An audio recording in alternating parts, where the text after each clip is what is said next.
কুপারটিনোর মঞ্চের আলো নিভে গেল। কয়েক সেকেন্ডের নিস্তব্ধতার পর এক ঝলক আলোর মধ্য দিয়ে বেরিয়ে এলেন এক তরুণ ডিজাইনার আবিদুর চৌধুরী। উপস্থিত সাংবাদিকদের চোখ তখন গিয়ে আটকে রইল তাঁর হাতে ধরা এক ছোট্ট ডিভাইসে।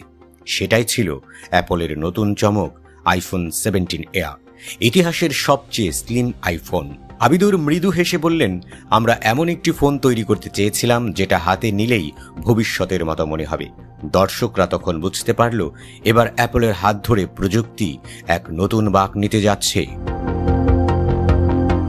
আবিদুর চৌধুরীর গল্প শুরু লন্ডনে। সেখানেই জন্ম, সেখানেই বেড়ে ওঠা। ছোটবেলা থেকেই যন্ত্রপাতি খুলে আবার জোড়া লাগানো ছিল তার নেশা। নতুন কিছু বানানোর কৌতূহল তাকে নিয়ে গেল লাভবরো ইউনিভার্সিটিতে। সেখানেই তিনি পড়লেন প্রোডাক্ট ডিজাইন অ্যান্ড টেকনোলজিতে। স্টুডেন্ট লাইফেই একের পর এক পুরস্কার জিতে নিলেন Abidur. 3D hub student grant, James Dyson Foundation varsity, এমনকি new designers Kenwood appliance award. 2016 সালে তাঁর প্লাগ অ্যান্ড প্লে প্রজেক্টের জন্য তিনি জিতে নিলেন মর্যাদাপূর্ণ রেড ডট ডিজাইন অ্যাওয়ার্ড। তখন থেকেই বোঝা যাচ্ছিল এই তরুণ ডিজাইনার যাবেন অনেক দূর। ডিগ্রির পর তিনি যুক্তরাজ্যের ক্যামব্রিজ কনসালট্যান্স অ্যান্ড কার্ভেন্টায় ইন্টার্নশিপ করেন। এরপর লন্ডনে লেয়ার ডিজাইনে ইন্ডাস্ট্রিয়াল ডিজাইনার হিসেবে কাজ শুরু। তবে শুধু চাকরিতেই থেমে থাকেননি। 2018 থেকে 2019 পর্যন্ত তিনি নিজস্ব কনসালটেন্সি আবিদুর চৌধুরী ডিজাইন চালু করেন।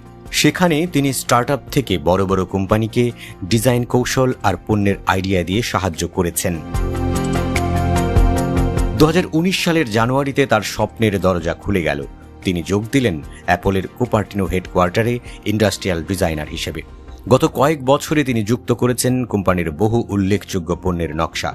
আর এবার তার হাত ধরেই জন্ম নিল আইফোন এয়ার। নতুন এই ডিভাইসটি আগের যে কোনো মডেলের তুলনায় 1/3 পাতলা। হালকা টাইটেনিয়াম বডিতে মোড়ানো ফোনটির ওজন প্রায় পালকের মতো। ক্যামেরা সেকশনে রয়েছে একক টেলিফটো লেন্স, কিন্তু সফটওয়্যার আর এআই জাদুতে ছবি তোলার অভিজ্ঞতা পাল্টে দিয়েছে। সবচেয়ে বড় বিষয় হলো এর ব্যাটারি প্রযুক্তি। ছোট ব্যাটারি থাকা সত্ত্বেও অ্যাপলের তৈরি নতুন ব্যাটারি সেভিং সফটওয়্যার দিনভর ব্যবহার নিশ্চিত করেছে। আবিদুর নিজেই মঞ্চে দাঁড়িয়ে বললেন, এটা এক ধরনের প্যারাডক্স, হাতে না নিলে বিশ্বাস করা কঠিন। শুধু আইফোন এয়ারই নয়, অ্যাপল একসঙ্গে ঘোষণা করেছে আইফোন 17, আইফোন 17 প্রো আর iPhone 17 pro max. Abidur Chowdhury নিজেকে পরিচয় দেন এমন একজন মানুষ হিসেবে যিনি সমস্যার সমাধান খুঁজতে ভালোবাসেন আর শিখতে কখনো ক্লান্ত হন না। তার মতে ভালো ডিজাইনারের উদ্দেশ্য হলো এমন কিছু তৈরি করা যেটা ছাড়া মানুষ থাকতে পারে না।